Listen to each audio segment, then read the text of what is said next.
Welcome to my mini blog. तपाईँलाई स्वागत छ मेरो मिनी ब्लगमा।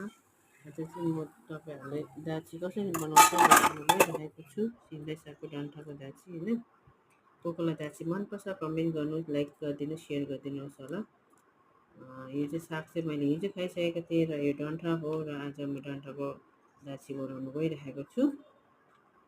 यसलाई काटेँ होइन, काटेर अब यसलाई धोएर चाहिँ यसरी हालेँ। अन्त यो हालेर चाहिँ यसमा पानी चाहिँ हाल्नु हुँदैन साथीहरू होइन, यसकै पानी निस्किन्छ।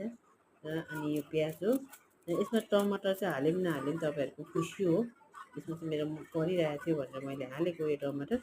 र यो चाहिँ खोर्सानी, यसमा चाहिँ मेरो 15वटा खोर्सानी हालेको छु। र मैले अलिकति भिडियो बिचमा कट भयो के भयो थाहा भएन हो।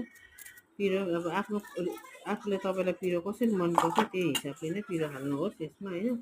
अनि मैले नुन पनि अब टेस्ट अनुसार हाल्नुहोस्। तेल हालेँ, तेल पनि मजाले हाल्नु सकिन्छ, अब थोरै खानु छ भने थोरै नै हाल्नु सकिन्छ। यो चाहिँ चिज हालेँ। अन्त यो यसबाट फेरि मैले दाची हालेँ है। दाची चाहिँ मैले अलिक हल्का कुहिएको छ त्यो माथिबाट मैले चासेर हालेँ यो दाची चाहिँ होइन।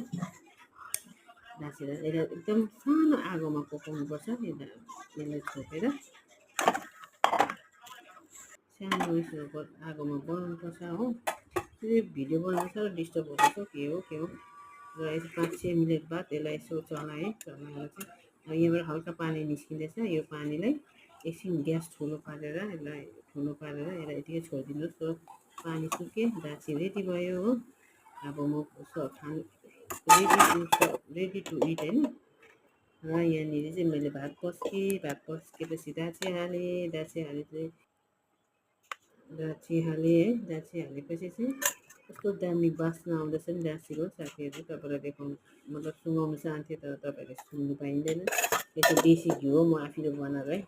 ल मैले खाएँ है, कस्तो मिठो भएछ नि। नुन चाहिँ अलिक चर्को भएछ साथीभाइहरू हो, तर एकदम दामी भयो। By by.